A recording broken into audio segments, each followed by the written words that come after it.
మగధీర సినిమాలో hero heroine ప్రేమ కోసం మరణించిన తర్వాత భారీ సంకల్పం కోసం వాళ్ళు వేరే జన్మలో బతుకుతారు, వాళ్ళు మళ్ళీ కలుసుకుంటారు.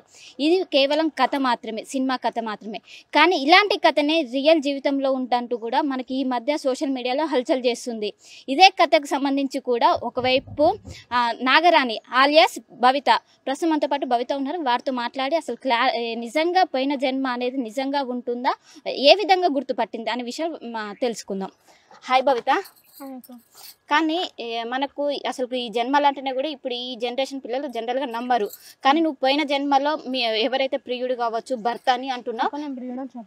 సరే, భర్త నిజంగా ఎట్లా గుర్తుపట్టావు, ఎప్పుడు గుర్తుపట్టావు? నేను చెప్పాను అతను వెతుకుతున్నాను అని చెప్పాను. అతను ఇంకా నాకు దొరకడానికి కూడా నేను చెప్పలేదు. మీడియా ముందుకు వచ్చింది కూడా దానికోసం అని చెప్పాను. విగ్రహాల కోసము అతను మేమిద్దరం కలిసి తీయాలి అంతవరకు అని చెప్పాను. ఇప్పుడు ఇంటర్వ్యూ చూసిన తర్వాత అతను ఫోన్ చేశాడని చెప్పాను. ఫోన్ చేసిన తర్వాత అతను పిలిచాడు. ఫస్ట్ నాకేం చెప్పలేదు, నేనే నీకు సంబంధించిన వాడిని అతను నాకేం చెప్పలేదు.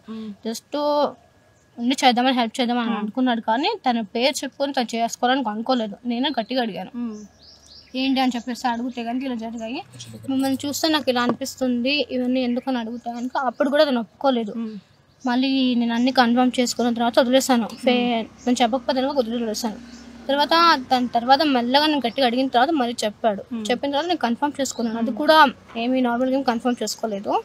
లాస్ట్ చనిపోయినప్పుడు ఏం జరిగింది, మనం అసలు దేనికోసం చనిపోయాం అని నేను రెండు క్వశ్చన్లు అడిగిన. దానికి తను ఆన్సర్ చేశాడు. అంటే దేనికోసం చనిపోయారు, ఎన్ని సంవత్సరాలు బతుకున్నారు గత జన్మలో? చాలా ఇయర్స్, నాకు ఒక 25 years వరకు నేను బతికే ఉన్నాను. అంటే పెళ్ళి అయిందా మీ ఇద్దరికి? అప్పటికి మ్యారేజ్ అయిపోయాను. మ్యారేజ్ అయినాక ఎన్ని రోజులు కలిసి ఉన్నారు? చాలా రోజులు కలిసి ఉన్నాము. ఎందుకు చంపేశారని చెప్పాను. ఎవరు? మాకు సంబంధించిన వాళ్ళు చంపేశారని చెప్పాను. సో ఇదంతా అయిపోయినాక మొదటిసారి ఈ జన్మలో కలుసుకున్నాక ఆయన చూడగా నీకు ఏ ఫీలింగ్ వచ్చింది, ఎలాంటి వైబ్ అనిపించింది? వైబ్ అంటే కనుక ఇది హార్ట్కి ఏదైనా అనిపించడం, కానీ సిమ్టమ్స్ అనేవి కొన్ని విచిత్రం అంటానికి అతనికి అప్పుడు ఏమేమి చూసామో అవన్నీ నాకు అతను చూసినప్పుడు మళ్ళీ రిపీటెడ్గా గుర్తు వస్తున్నాయి. సో అందుకని అతను అడిగాను. అతను ఒప్పుకోలేదు ఫస్ట్ అయితే కనుక, మళ్ళీ తర్వాత ఒప్పుకున్నాడు. సో ఆయన కూడా నీకోసం ఏమైనా వెతకడం ఇలాంటి ఏమైనా ప్రారంభించారా? ఫస్ట్ నువ్వేనా? తనకి వెతికాడంటే అతనికి మ్యారేజ్ అయిపోయిన తర్వాత గుర్తు వచ్చిందని చెప్పాడు. అంతకుముందు ఏం గుర్తు లేవని చెప్పాను. అయితే కనుక ముందు అంతా గుర్తు లేవంట. తర్వాత తనకి గుర్తు వచ్చే లోపల తనకి మ్యారేజ్ అయిపోయింది. బట్ వెతికాడు. మేము జస్ట్ ఏంటంటే విగ్రహాల కోసం మాత్రమే, మేము పెట్టిన విగ్రహాలు మేము తీయాలి అంతవరకే. ఇప్పుడు మ్యారేజ్ అయింది ఆయనకి? మ్యారేజ్ అయిపోయింది, పిల్లలు చెప్పాను.